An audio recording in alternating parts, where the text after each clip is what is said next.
centre de Rome, près de Piazza Navona, Place Navone, nous avons l'église nationale française, Saint-Louis des Français, San Luigi dei Francesi, comme on dit en italien. Et si nous entrons dans cette église, nous pouvons nous diriger vers la gauche, sur la nef gauche, et au fond de cette nef, nous arrivons dans une chapelle extraordinaire, la chapelle Contarelli. Nous avons 3 toiles du grand maître Caravaggio. Eh bien, cette chapelle a été ordonnée, a été demandée, payée par un cardinal français, Mathieu Cointrel, qui voulait la représentation de 3 épisodes de la vie de l'évangéliste Matthieu, le saint dont il portait le nom. Et alors, il a trouvé un jeune peintre qui avait 29 ans, et ce jeune peintre s'appelle Michelangelo Merisi. Il venait de la Lombardie, d'un petit village du nom Caravaggio. Voilà, ce jeune peintre doit se confronter pour la première fois avec un sujet religieux. C'est la première fois qu'il doit faire des toiles entières, pas seulement comme assistant, mais qu'il doit prendre la responsabilité du sujet. Et c'est un thème religieux. Alors, il choisira ces 3 moments de la vie de Matthieu. Le premier moment, c'est la vocation. Le deuxième moment, c'est le moment où Matthieu écrit l'Évangile, ce pourquoi il est devenu célèbre. Et le troisième moment sera le martyre de Matthieu. Pour la première de ces 3 toiles que nous avons ici, la vocation de Matthieu, Caravage a très peu de sources, très peu de textes à disposition. Il a seulement un texte du cardinal Mathieu Cointrel, où le cardinal écrit « Je veux que vous représentiez l'apôtre Matthieu ou l'évangéliste Matthieu au moment même où il se lève. » Dans le texte, il y a quelque chose comme « avec le geste même de se lever », ce qui est intéressant. L'autre texte que Caravage a à disposition, c'est le texte de l'Évangile qui, en un seul verset, raconte cette vocation. C'est, d'après les exégètes, d'après les biblistes, la vocation la plus rapide, la plus brève de tout le Nouveau Testament. En une seule phrase est décrit tout le processus de la vocation et de la réponse de Matthieu. Le texte dit « En passant », ce verbe « passer » est important, « en passant, Jésus voit Lévi, ou Matthieu, assis à la table des impôts. Il l'appelle et lui dit « Suis-moi ». Il se leva et le suivit. Point. C'est très simple. Alors, que fait Caravage pour interpréter cet unique verset de l'Écriture? Il fait ce chef-d'œuvre. Et dans ce chef-d'œuvre, Caravage joue avec les ambiguïtés. La première ambiguïté, c'est que nous ne savons pas s'il s'agit d'une scène externe ou interne. Vous voyez qu'il y a l'ombre d'une porte qui s'est peut-être récemment ouverte, tout juste ouverte, et qui vient de s'ouvrir. Et il y a la lumière qui entre improvisamment, soudainement, et donc on peut s'imaginer que nous sommes à l'intérieur d'un espace. Mais en même temps, la fenêtre que nous voyons est clairement décrite ou représentée comme la partie extérieure qui donne sur la rue. Et en même temps, nous avons ici un angle d'une maison, un angle externe. Donc, externe ou interne, nous ne le savons pas très bien. C'est une ambiguïté voulue par le Caravage. C'est une scène qui peut se passer dans la rue, dans les rues de Rome. Nous sommes en 1599, à la fin du XVIe siècle, dans une Rome pleine d'une foule qui se prépare au grand jubilé de l'année 1600, mais aussi une Rome qui est pleine de pauvres, de contrastes. Et alors, dans n'importe quel angle de ce centre de Rome, on peut observer une scène comme ça, mais c'est aussi une scène interne, parce que c'est l'intériorité du cœur que Caravage nous révèle. Caravage se confesse dans ses œuvres. Et au fond, nous avons affaire ici avec une confession de Caravage se dévoile, se dépouille, nous montre son intimité. Ce qui se passe dans son cœur, c'est quelque chose comme ça. Alors, externe, interne. Mais il y a un autre élément très important, c'est que les personnages représentés sur cette toile sont distribués en deux groupes bien distincts. Il y a un premier groupe des personnages autour de la table. Un deuxième groupe, les deux personnages debout, c'est Jésus et Saint-Pierre. Voilà, ils sont séparés, pas seulement par l'espace, mais par la façon de s'habiller. Jésus et Saint-Pierre sont habillés comme à l'ancienne, comme Caravage pouvait imaginer que Jésus et Saint-Pierre, au temps de Jésus, pouvaient être vêtus. Alors que les personnages autour de la table sont vêtus comme des contemporains du Caravage. Donc le message est très fort. Le message, c'est la possibilité d'avoir dans ces personnages un miroir, une image du spectateur. C'est nous. C'est comme si aujourd'hui nous avions représenté des personnages en cravate ou en jeans.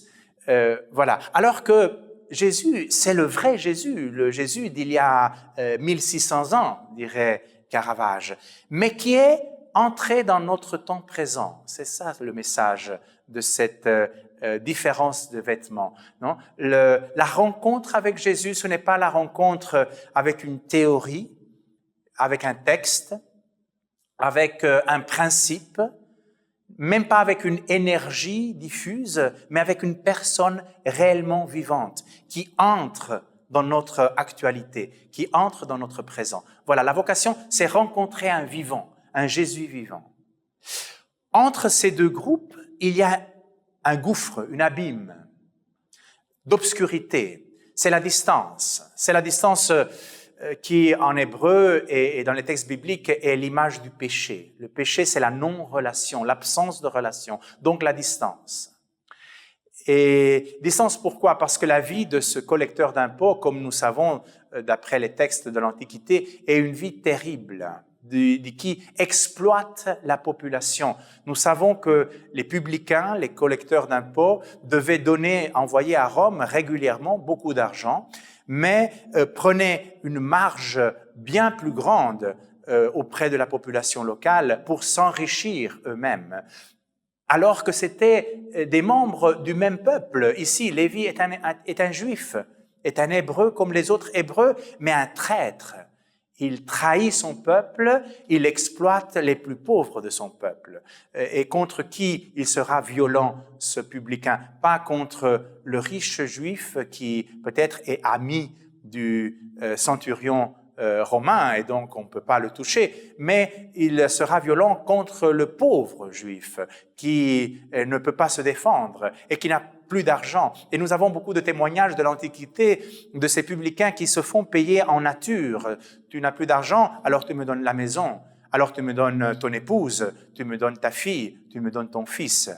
Voilà la violence et voilà que ce publicain est une des figures les plus haïes, les plus détestées de la population juive au temps de Jésus. Et voilà que Jésus alors dépasse cet abîme, cette distance, couvre cette distance avec ce geste extraordinaire, cette main. Voilà, couvrir la distance en hébreu est synonyme de pardon. Quand dans la Bible et dans les textes hébraïques, nous avons l'expression du pardon, c'est le même verbe de couvrir une distance. Et c'est Dieu qui pardonne, bien sûr. C'est Dieu qui couvre la distance, qui annule la distance, c'est-à-dire qui recrée la relation, fait recommencer la relation. Alors cette main, cet appel de la vocation, c'est comme un pardon, c'est comme recréer la relation. Cette main, et ça c'est très intéressant, en réalité est une citation, est une imitation d'une autre main très célèbre dans l'histoire de l'art. La main du grand Michel-Ange, qui a le même nom de Michelangelo Merisi da Caravaggio, le Michel-Ange de la chapelle Sixtine, qui, sur la voûte de la Sistine, représente la création d'Adam. représente la création d'Adam avec ce geste de la main de Dieu tendue vers Adam, et donc c'est une main qui crée. Voilà, Caravage nous dit l'appel, la vocation, c'est une création. Est-ce que c'est une invention de Caravage, ça? Non, c'est une fidélité parfaite au texte biblique. On peut dire que Caravage, sans des études d'exégèse et sans des études de philologie biblique, a compris parfaitement, avec son intuition extraordinaire d'artiste, le sens profond du rythme de la phrase grecque dans le texte originel de l'Évangile. Pourquoi? Parce que dans le texte de l'Évangile, cette répétition du verbe « suivre » n'est pas innocente. « Suis-moi » et il le suivit. D'abord à l'impératif, ensuite à l'indicatif. Qu'est-ce que c'est? Qu'est-ce que c'est que ce rythme? Suis-moi et il le suivit. Impératif, indicatif, ça rappelle pour l'oreille hébraïque, bien sûr, le texte de la création. Et que la lumière soit et la lumière fut. Les exégètes nous disent que cette parole de la création, la parole de Dieu, chaque parole de Dieu est performative. Ça veut dire qu'elle réalise exactement ce qu'elle dit.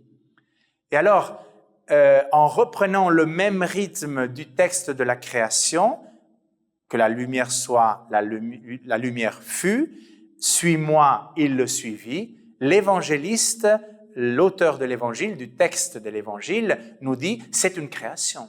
Nous avons affaire avec une création. Et Caravage l'a compris parfaitement. C'est la main de la création de Michel-Ange. Mais attention, est-ce que c'est la main de Dieu? Est-ce que c'est la main de Dieu le Père? Non. Caravage, dans sa génialité, fait un pas de plus et imite, oui, la scène de la création d'Adam, mais ce n'est pas la main de Dieu le Père, c'est la main d'Adam, de l'homme. Donc ici, la vocation, oui, c'est une création, mais c'est une création qui passe à travers Adam, à travers l'homme, à travers la chair humaine, à travers le corps, la matérialité de la vie humaine.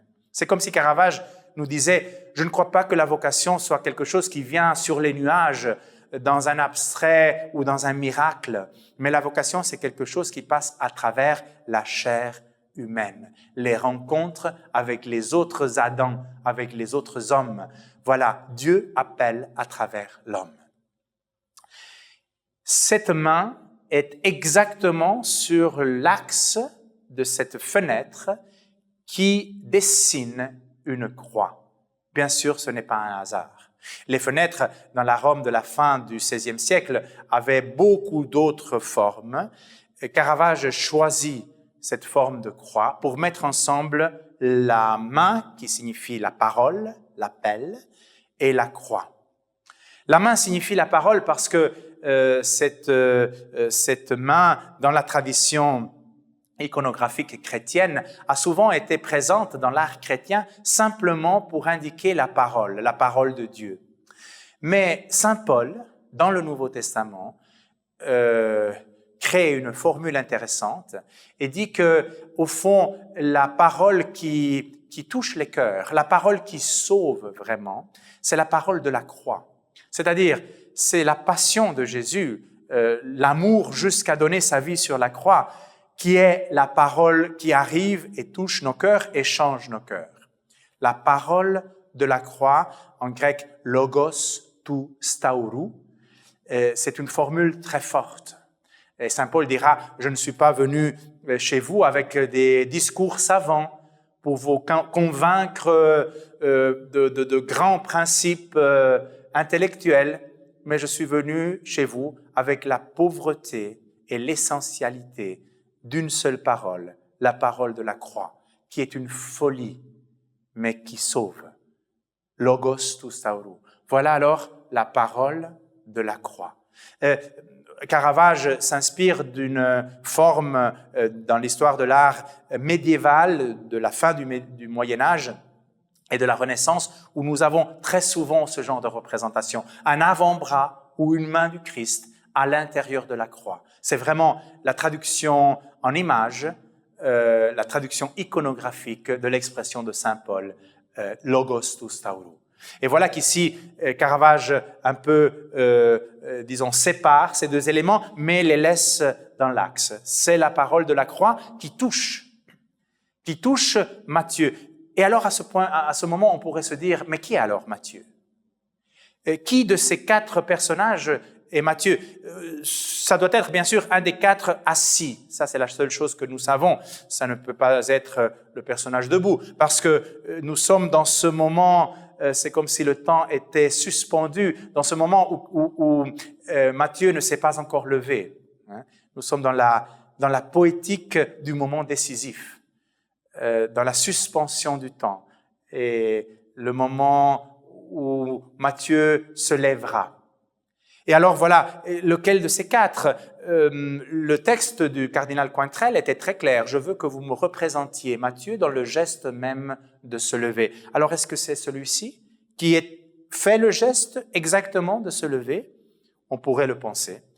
D'autres auteurs préfèrent, en général, la tradition a préféré reconnaître Matthieu en ce personnage central avec la barbe.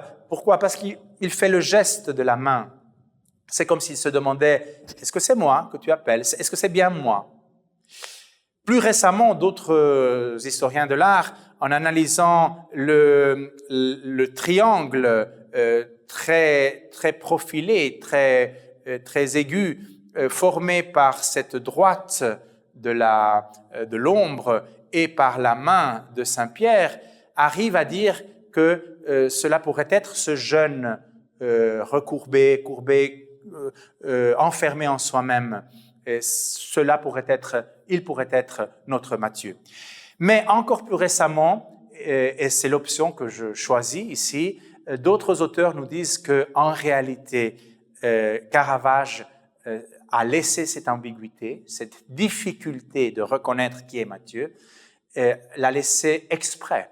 C'est intentionnel de ne pas pouvoir reconnaître qui est Matthieu. Pourquoi? Parce que tous les quatre sont Matthieu. Ce sont quatre aspects du processus de réponse à cet appel. Ce sont quatre étapes. C'est un peu comme si Caravage nous disait « Je n'y crois pas à cette rapidité de réponse. Suis-moi » et il le suivit. Non, ce n'est pas vrai, c'est impossible. Chaque réponse à une vocation est un long processus avec un travail intérieur très difficile. Alors, voilà que je vous confesse les étapes. Et quelles sont ces quatre étapes? La première étape, évidemment, c'est le jeune recourbé, fermé en soi-même, qui compte l'argent, qui vit sa vie simplement autour de cette table des dettes, des comptes, des chiffres. La vie, pour lui, ce ne sont pas des relations, ce ne sont pas des personnes qu'il rencontre dans sa vie, mais des chiffres. Tu me dois tant. Pourquoi? Parce que je dois tant à l'empereur de Rome. Et donc, je traverse ma vie comme si tout était un devoir, une dette à payer. Voilà ma vie. Une énorme dette à payer que je fais payer aux autres. Voilà, c'est une photographie très crue, mais très profonde, du cœur humain, de beaucoup de cœurs humains qui traversent la vie comme si on devait faire payer aux autres ce qu'au fond, on croit devoir payer. On croit devoir payer pour être quelqu'un, peut-être. Peut-être que ce publicain, Matthieu, pour être quelqu'un, est devenu comme ça. Pourquoi? Parce qu'il n'était pas considéré. Maintenant, il est considéré. Bien sûr, on le craint, on a peur de lui, mais au moins on le considère. Mais ceci fait de la vie de ce jeune une vie qui n'est pas illuminée. Qu'est-ce qui est illuminé dans ce jeune? Ce n'est pas son visage, ce n'est pas son identité, ce n'est pas sa vie, ce sont ses mains. Mais si on observe bien ses mains, ce sont des mains qui ne ressemblent pas à des mains humaines. Ce sont des mains monstrueuses, presque animales. On dirait des pieds de porc. On dirait que ce sont des mains déformées par cette façon de vivre, par ce geste même de passer sa vie à compter de l'argent. Alors voilà, la lumière signifie la grâce, est le symbole de la grâce. Dans tous les tableaux du Caravage, c'est cette grâce divine qui vient, on ne sait pas trop d'où, en dehors du tableau, et qui fait vivre les figures, fait vivre les personnages, les fait apparaître hors de cette obscurité du néant.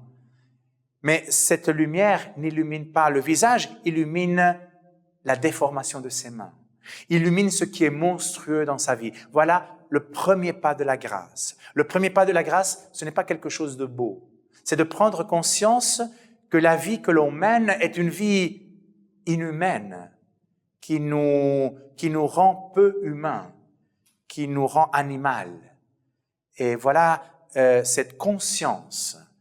Pour la première fois, ce jeune prend conscience, regarde ses mains animales, déshumanisées, et ça, c'est le premier pas de la grâce, qui le porte tout de suite au deuxième pas de ce processus, l'homme qui réfléchit. Parce que la parole « réfléchir » dans nos langues européennes est une parole qui a comme origine un mécanisme optique, c'est-à-dire la réflexion, la reproduction en miroir d'un geste ou d'un objet qui est ailleurs. Voilà, la réflexion du geste de Jésus, de la parole de la croix, du message de la croix. C'est le travail de la parole de Dieu dans le cœur de l'homme.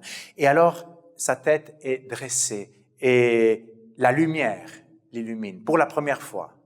Bien sûr, cet homme, c'est cette deuxième étape aussi parce que cet homme est décrit comme un homme sage. La barbe, dans l'iconographie classique, c'est le symbole du philosophe, du sage.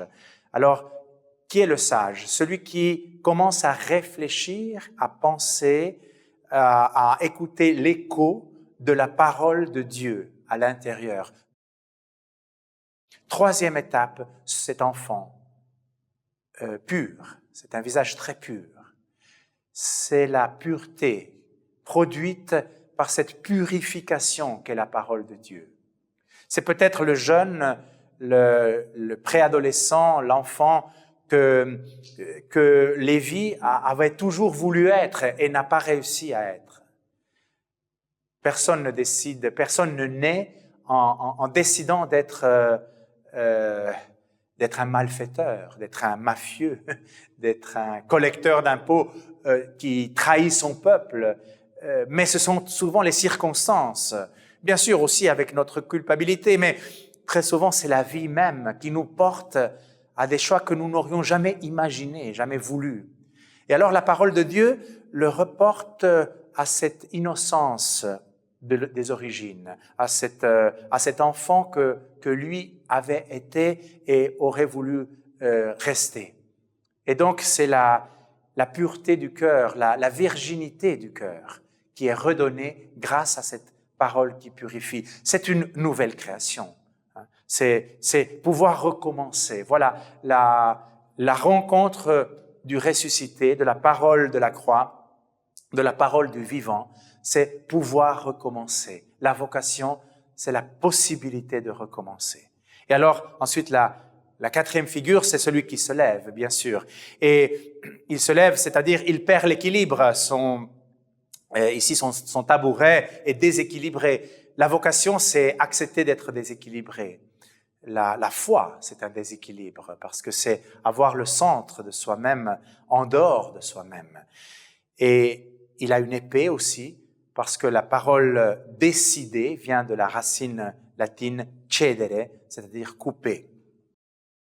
Alors c'est intéressant de remarquer que chaque choix, chaque décision est aussi une coupure avec le passé.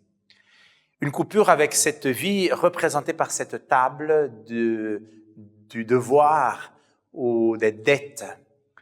Et ce jeune qui décide, c'est-à-dire qui coupe avec cette vie, laissera cette table. Le texte biblique nous dit, le texte biblique de la vocation de Matthieu nous dit, pour aller à une autre table. Parce que le texte continue comme si c'était la même scène où tous les personnages se retrouvent avec Jésus à festoyer autour d'une table, à banqueter, à faire un banquet autour d'une table. Et qu'est-ce que c'est que cette autre table? C'est l'autre table où ira ce jeûne. La table du banquet, la table de la gratuité, la table de la fête. Qu'est-ce que c'est qu'une fête? La célébration des relations, des amitiés. Donc, il passe de la table de la non-relation à la table de la plénitude de la relation. Il passe de la table des dettes, où la vie n'est qu'une dette, à la table de la gratuité, du remerciement.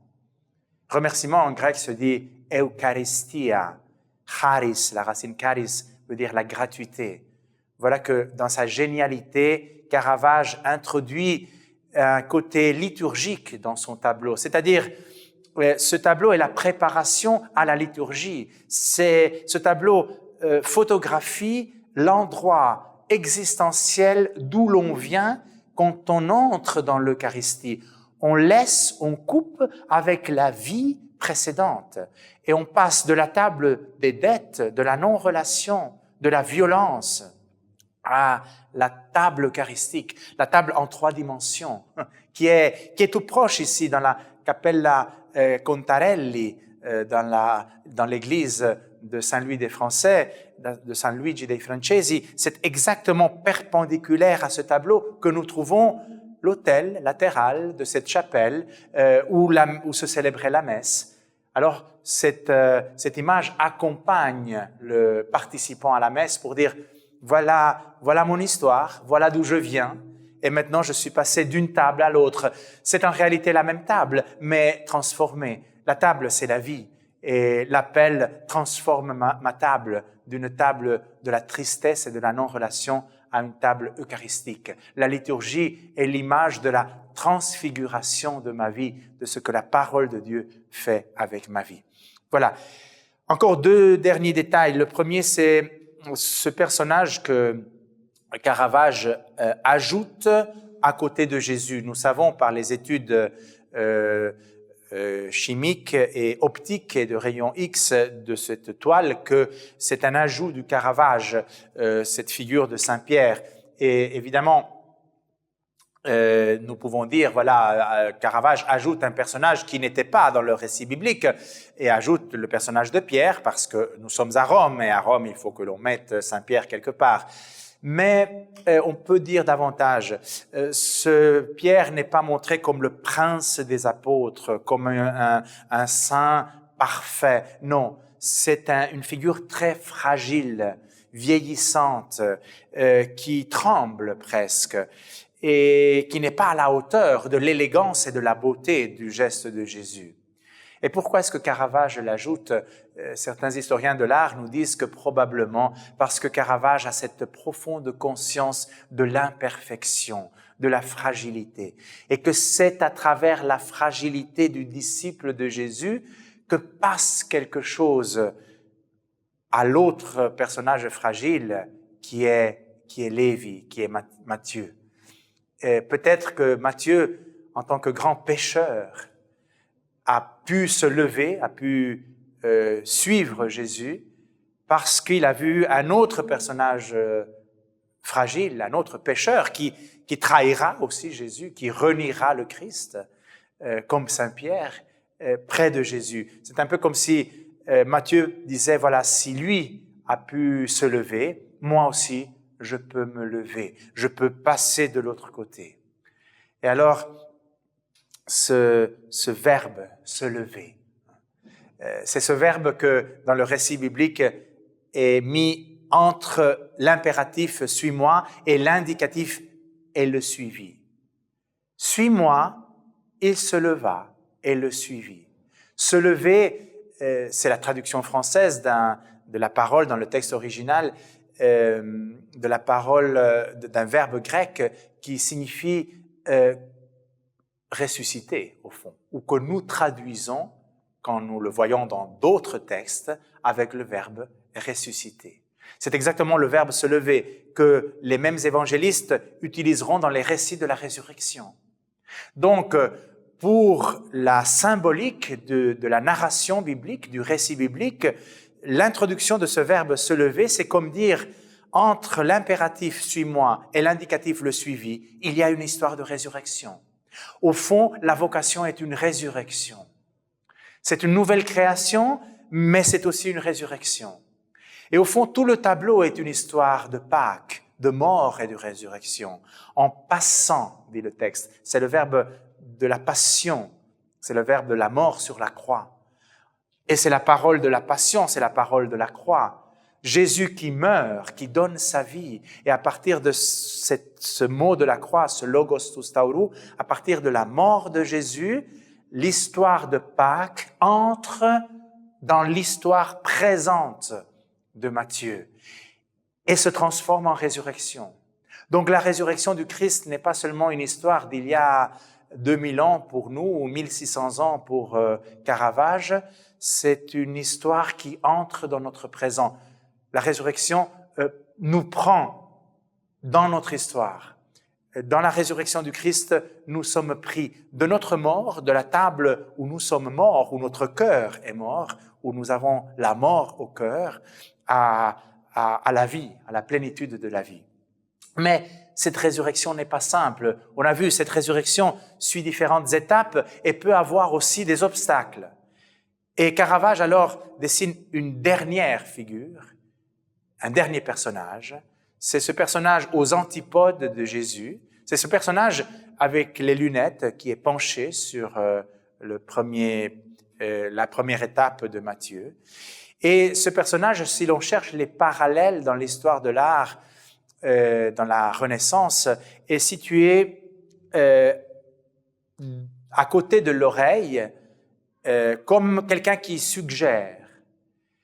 Et nous avons par exemple dans les fresques de Luca Signorelli, dans la cathédrale de Orvieto, dans la représentation de l'Antichrist, exactement la même position. L'Antichrist, le diable, l'accusateur, le maître du mensonge est exactement dans cette situation. Et ici, c'est lui, bien sûr, parce que c'est l'Antichrist, ce sont les antipodes du Christ, c'est l'ennemi du Christ. Et c'est un ennemi qui se présente bien avec des lunettes, c'est le seul avec des lunettes. C'est comme s'il savait l'objectivité des faits. Et il semble dire, ne te distrais pas, reste sur ce qui compte, continue à compter, parce que c'est la seule chose qui compte. Ne lève pas ton visage. Et ce n'est pas un hasard s'il est situé entre l'étape 0, disons, l'étape initiale de ce processus, et l'étape numéro 1, c'est-à-dire le premier geste de lever son regard. Les mathématiciens nous enseignent qu'il y a plus de différence entre 0 et 1 qu'entre 1 et 10 000. Le grand saut, c'est exactement cette étape. Et c'est là où l'ennemi essaye de bloquer ce processus, essaye de ne pas faire commencer ce processus. Mais une fois que ce processus commence, il continue d'étape en étape et à travers la purification, il porte à la plénitude de la résurrection, à se lever. Tout dernier détail, bien sûr, Caravage joue beaucoup avec les différents niveaux. Il n'a pas peur de laisser dans l'obscurité toute une partie, dans une lumière toute une autre partie. Tous les visages sont concentrés dans un tiers central, d'une frange centrale de ce tableau, mais le tiers inférieur, c'est le tiers des jambes. Et ça, c'est un autre coup de maître du Caravage, parce que les jambes du Matthieu ou des différents Matthieu sont en mouvement comme les eaux profondes qui sont en tourbillon. Et on ne comprend pas trop bien de qui est la jambe de qui. Et c'est les mouvements au-dessous de la ceinture, on dirait, dans le bas-ventre. Ce sont les mouvements intérieurs, des émotions, des grandes peurs, des bouleversements intérieurs que provoque cette parole et la réponse à cette parole. Alors que les jambes du Christ sont fausses. Elles ne correspondent pas à l'orientation du Christ. Les jambes du Christ proviennent du néant, proviennent de l'obscurité, proviennent du mur, comme si elles avaient traversé le mur. Alors, de deux choses l'une, où le Christ est en train de faire un pas de danse avec une torsion extraordinaire de son corps. Et c'est peut-être une des choses que Caravage nous dit, c'est le danseur. Comme dans une grande partie de l'iconographie de la résurrection, le ressuscité est un danseur qui nous invite dans sa danse. Ou bien alors, ce sont les jambes de celui qui est entré à huis clos, qui est entré à porte fermée, qui est entré à travers le mur, comme le ressuscité dans les récits des apparitions de Pâques. Et il a traversé le mur, il entre dans notre intériorité et c'est lui qui nous prend dans sa vie. Voilà, c'est la confession de Caravage qui nous dit « Moi, je suis comme ça, peut-être vous aussi ».